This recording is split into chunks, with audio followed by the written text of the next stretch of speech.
Well, thanks for joining me here today, guys. You're welcome.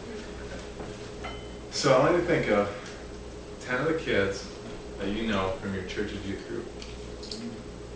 Okay, they're seniors. And I want you to think about where they're at today. And here's the question.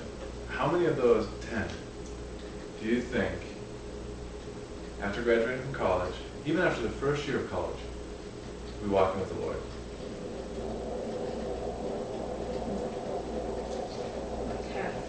Half. I'll say 80%.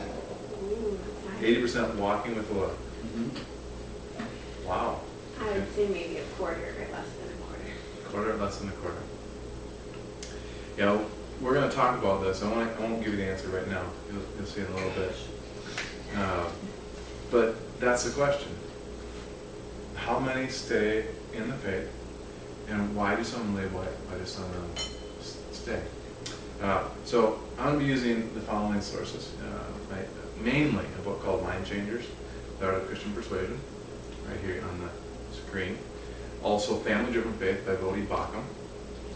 Then there's an interview with one of my friends, Dan Corser. He's a youth minister. Well, he was a youth minister. He no longer is, but at the time he was.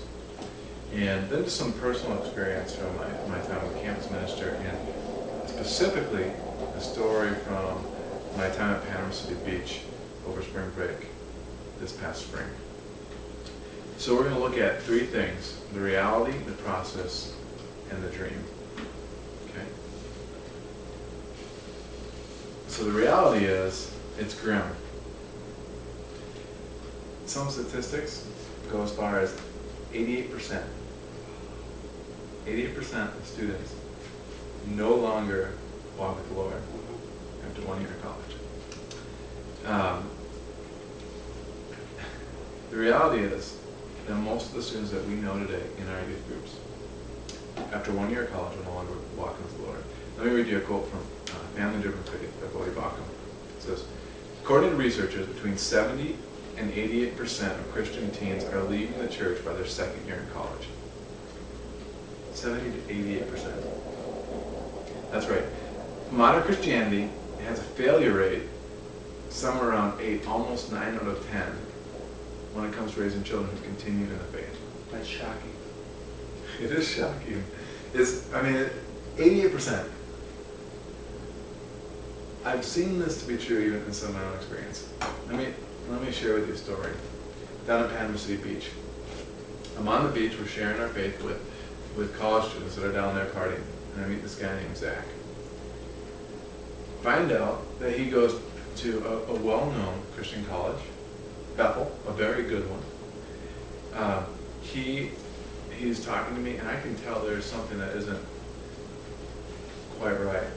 And the thing that wasn't quite right is that he was the worst drunk I met on the beach all week long. The worst drunk. Like I said, these are grim statistics. And you would think a Christian college would be a safe place. So the question is, if Bethel can't keep people walking with Jesus, is there any hope? Oh, man. So I would say yes. Okay, and in my next point, I want to share a process that would be instrumental in seeing children like Zach, like the people that we're thinking about in our youth groups, seeing them walk with the Lord for a lifetime.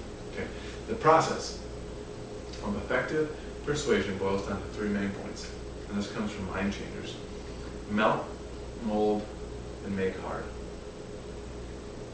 Significant persuasion involves this three-step process. So melt. First of my slides. Most people won't be persuaded of anything.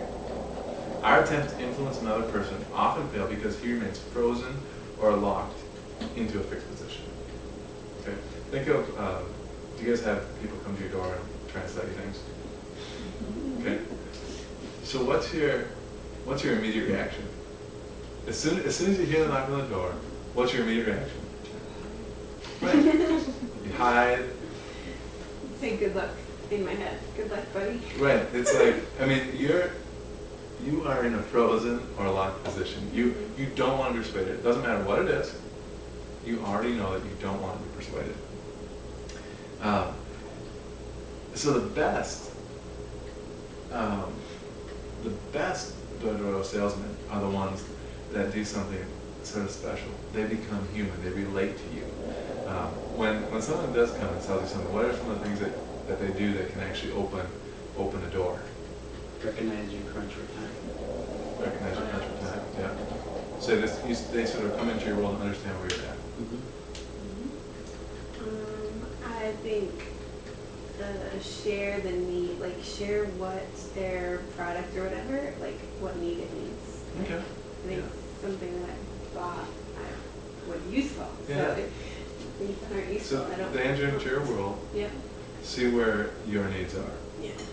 I think for us, one of the things that has been really sort of funny, but every time a good salesman comes, they always compliment our dogs. And they say, "Oh, what nice dogs you have." And it sort of melts this barrier that we put up. We're like, "Oh, they're nice people. They're human." And that's sort of the idea, that this melting process. Get someone to at least be somewhat open or not as frozen as they once were. Brings us to the next step, which is mold. And according to Mind Changers, mold in life takes time. You've probably seen this. It doesn't happen overnight. It's not a one-step process. It takes a lot of time. Finally, make hard. Let me read you a quote from Mind Changers. External social support can help sustain his new faith long enough for him to begin generating his own inner reasons for believing. But he needs to develop his own new patterns of thought rather quickly. Persuasion is incomplete until the new belief is solidified both from within and without and becomes resistant to the molding forces of the world. Let me read this. Persuasion is incomplete until the new belief is solidified both from within and without and becomes resistant to the molding forces of the world. See, if all we do is melt, if all we do is create an opening and then mold into a thought pattern or an idea, and we don't help them make this their own, solidify their thought, and make this idea hard, all we do is leave them open to someone else coming along with a more persuasive argument. Proverbs 22:6 says, "Train up a child in the way he should go, and even when he is old, he will not depart from it." We are not just to tell a child what he should believe, but train up a child in the way he should go. So melt, mold, make hard. It seems so simple and yet so difficult. And really, I think it is humanly impossible. We must realize that Jesus' work in the lives of each child is the most important solidifier of the truth. So along with the above process, we must also pray and ask Jesus to work. We can see children become adults who walk with Jesus by the grace of God. That's the dream. I talked to my friend who's a youth pastor, Dan Corser.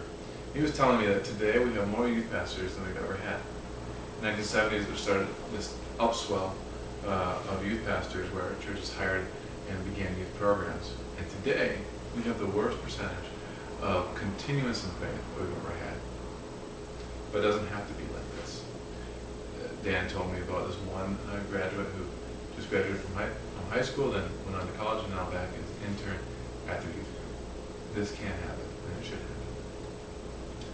So let's hope that we can see more students join the ranks of ministers of the gospel in both secular and religious spheres, and less students fall away from their family's faith. Let's pray that these students will come to know Jesus, that He will make their hearts soft to the truth and hard to the schemes of the devil. Mind Changers really did change my viewpoint on this topic.